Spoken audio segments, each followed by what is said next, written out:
Take marker, Princess switched again review, guys. Let's get right to it. It's holiday season. Action.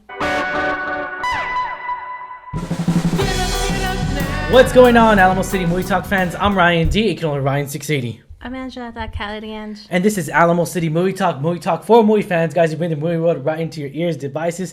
Thank you for making us a part of your day. Let's get right to it, Angela. I mean, this is the Princess switched again? I mean, switched again? Like, what? I mean, come on. They got to come up with a little better title next time around. Yeah, next time. But yeah, let's get right to it. I mean, so this is the holiday season, ladies and gentlemen, you know, with everything going on. But let's get right to it. Let's digest this movie. So first thing I'm going to mention, one negative thing, is that the logic in this movie doesn't make sense to me. It doesn't, and that's my pet peeve when it comes to any type of movies, but particularly movies like this where it's just so obvious. I get it, you know, movies, they're all work of art. They're, you know, most of them are just, you know, made up and everything. But here's the reality: it's just, it needs to kind of make sense in a way. And the first one, again, felt very casual, felt very influitive, felt very in tune, felt very well done. And I guess this one was a little bit more cheesy, I would say. I know we agreed on that. A little more cheesy. Yeah, I would say this one definitely had more cheesy moments. I know, like, usually Christmas movies in general, like Christmas romance movies are cheesy, but I felt like this movie had more than the first one. So I agree with you on that one. And that's the thing. It's just I'm a fan for cheesy. I really am. I love cheesy movies. It's just I felt like it was too cheesy in a way. Again, I could be totally wrong, but that's my only real tough negative thing that I would say about this movie.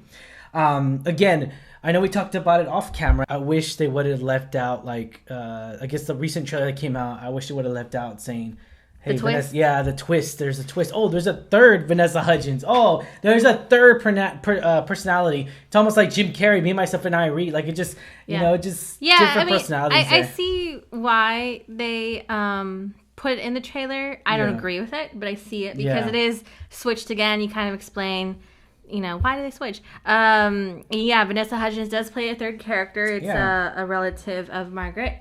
So there's another personality she has to embody. Margaret, Stacy, and Fiona. This is the new one. Fiona's the new one, guys. So Fiona, very, very different. So I agree with you. I don't like how they gave away that plot twist in the Netflix preview. Like I said, we didn't see the trailer. We just saw a little preview whenever you scroll over the title. That's something I think should have just been left off. Just left to be surprised when you watch the film.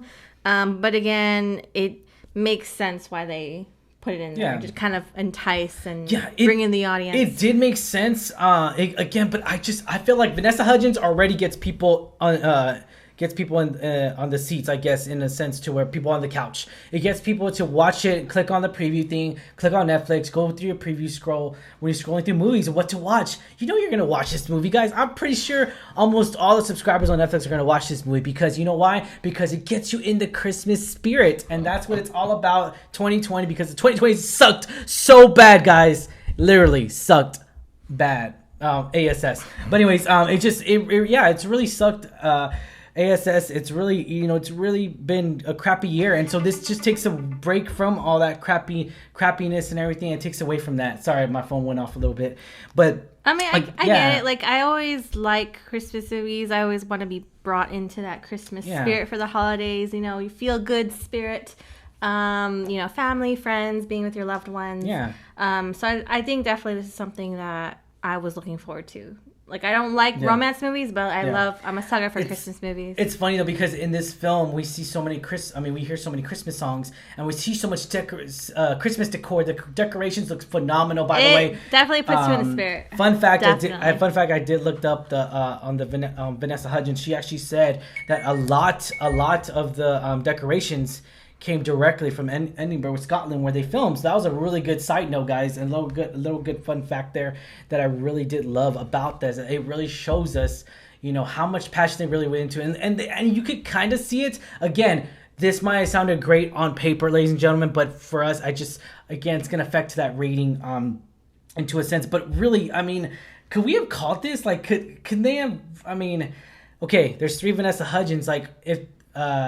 where do we go from here? Like, it's just because they are planning a sequel, ladies and gentlemen. Whether you like it or not, they are planning a sequel to this, so we're gonna get triple threat here. Are we gonna get a fourth Vanessa Hudgens, guys? So definitely the third character that Vanessa Hudgens played threw me for a loop. When the story unfolded, it kind of made sense. I kind of agree with you. Like, where do you go from here? Yeah. Like, it would be very, very far-fetched, at least in my mind, for there to be a fourth Vanessa Hudgens character or persona. Yeah. But again, we don't know. Mm-hmm.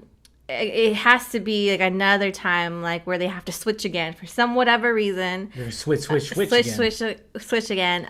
Maybe Fiona breaks out of custody or whatever. I don't know what's gonna happen, but I feel like they should stick with the characters they already have and not introduce a fourth Vanessa Hudgens persona. I know we could agree on here was that this film was a little bit slower than the first one, a little bit, just a smidge. I feel like this film really didn't. I had expectations going into because you had such a charming first one. First one's very charming. It's very outgoing. It's very like, hey, taking the risk and doing these, just going to a competition out of nowhere. Oh, you go in the powder room and you find your, that's how the first one started. Your doppelganger, yeah, your doppelganger, and. It was in tune. It was good. The first one was. Again, this one I just feel like that it was very. It just didn't feel in tune at the beginning. It is very dull moments, I would say, out of this film. Again, unlogical situations really push hardcore onto was as far as it goes as far as ratings. Like it really hits my rating really hard.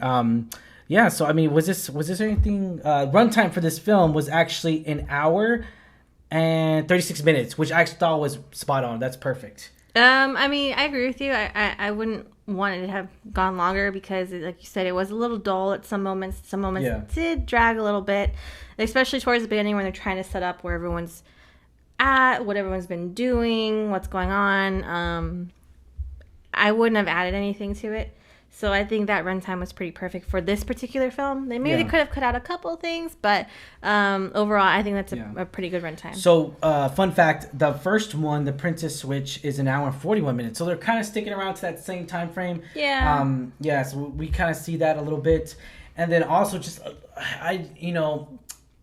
lot of the stuff, I hate it when they show a sequel where they don't learn from the first one. Like... If that makes any sense. I think that ties into the logical thing. Yeah, so it just doesn't make sense to me. Again, I'm sorry. I apologize if I'm talking crap and I'm going to say, but hey, just this my opinion of it. But yeah, so again, I did love how Sam Palladio, I apologize. Maybe, I'm saying it totally wrong. But I know him from Nashville. He has such a hardcore passion when it comes to music. I love his music. He does a lot of his stuff when it comes to, in Nashville. We see him sing a lot. We see him play guitar. We see that passion there. In here, ladies and gentlemen, we actually see him more. He makes an original song, the very last song of this film, Under the Tree, which is very well. I gotta admit, it was funny because Ryan, we were watching this film and the song played. He perked up oh, I know who that is. I did not perk up. Yes, you did. No, I was just like...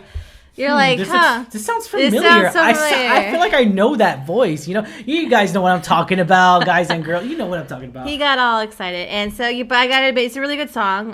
So I appreciate that. He's not only a major character in this film franchise, but he's also contributing original music. Yes, and also, again, we did say earlier in this video that there is confirmed there is a third one, and Vanessa and Sam are coming back, and Nick Sager, which plays Kevin in here. I don't know. I feel like Kevin, we're missing more. I wanted more runtime of him because I know his character was in love with.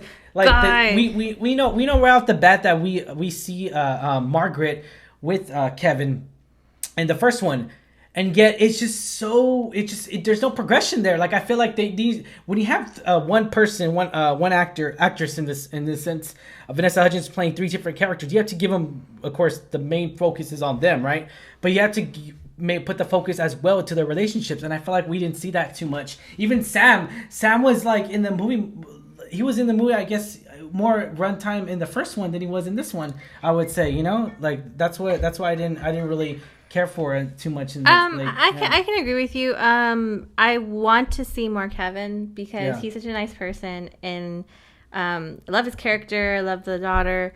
I feel like we hear about the relationship strain in this film, but we don't see it. So we see maybe one attempt to like rekindle and then they fall back in love. But I wanted to see more of them spending time together. Like we know that they do spend time together, and especially in one moment, but we don't see it fully. And I really wanted that. That kind of distracts and that kind of destroys the film as its whole, because that's where its stronghold was showing us that charisma, was showing us that love for each other. The way we saw Sam and just Stacy get together, we saw that alone in the first one, and then we saw that it just didn't progress well to the second one because it was focusing more on the triple threat, on the third blonde, the blonde of Vanessa Hudgens. Fiona, which I don't know. I felt like it was a distraction. Again, it could have been a good film. I don't know. I think if Fiona wasn't in this movie, I feel like it could have still made sense in a way. I feel like it could have, but again, I can see where because I mean, the switch itself doesn't.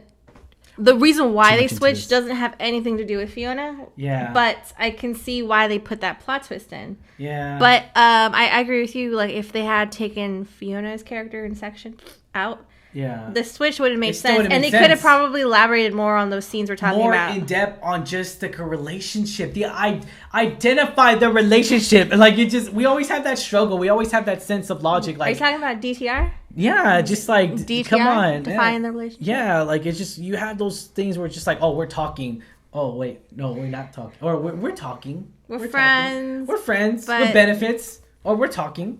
I mean, to be fair, Stacy and Edward are married, so they don't have to really define the relationship. Yeah, of course, not them. I'm not talking about them. But I know what you're talking about with Kevin. It's again, I feel like it's Lady Kevin Margaret. and Margaret. Lady Margaret. Your soon Majesty. to be queen. Yeah, your Highness. Your Highness. Grace. Your Highness. So I feel like. Sorry. I would have wanted to see that more. Instead of this plot twist, I wanted to see more of them falling back in love and that special little spark that we see they have in the first one that made them love each other and care about each other. I just wanted to see that again, and I didn't. And we get a brief sense of it, a little bit, but I just want to see more of it. One of those feel-good little feels, Another side fact here, ladies and gentlemen, is that Vanessa Hudgens actually produced this film, and then she's going to produce the next one as well. So that's a little side fact. Okay. Another note I would like to say is the same director, Mike, and I just feel like it was done very different. I don't know. I feel like they could have taken Fiona out, and it just would have made more sense, and it would have made more magical and more in love. But anyways, let's go to ratings before we go. We're going too much into this film, aren't we? Too much, like it's a Justice League or something. But let's get right to it. Ratings: one being the lowest, 10 being the highest. What are you gonna give it, Angela? Boom, boom. I don't like halves, but I would probably give this a 6.5. Because I really did enjoy it, like the Christmas spirit that it put me in. I think the last rating, I give it a 9, if I'm not mistaken. I think for the first film. I honestly don't remember, but it sounds about right. You can look at the video. And I feel like this one, even though it had a lot of, sense of family and, loved ones and being with each other and finding that love is more, conquers all, right? I just feel like it missed the mark just a little bit. It felt emotionless, really, and that's the sad part, because it's such a stronghold on the emotion part, on the love, and on the heartful. You want to be like, oh, like heart, like just. I mean, I got that in certain sections, certain scenes, but not all overall. And I would say I would give a solid 6.5. You got it more in the first one, I would say. Yeah, we'll leave it at that. But yeah, okay, so I'm gonna give it a solid 7, just because, again, it would have been a 5 or a 6, but because Sam actually that song just really, I want to say that last 10 minutes. It really helps the film, because it really shows us, like, it's not gonna show it showed an original song, which I thought was very creative on Sam's part and just on the director's part, the writer's part, on everything, whoever was in charge of there. I feel like that's a really good move, because you get original music and not hearing the same old music, because you do hear the same old music throughout the film. In a sense, you do hear. I know. I've heard those Christmas songs. Yeah, before. It's not Christmas yet, guys. It's Thanksgiving still. But yeah, all right. But yeah, guys. All right. If you have not already, be sure to hit that subscribe button, give us a thumbs up, like a review. As always, I'm your host Ryan D. aka Ryan 680. I'm Angela Thakalian. And this is Alamo City Movie Talk. Movie Talk for movie fans, guys. Thank you for making us part of your day. Have a good one, guys. Check y'all later. Stay safe.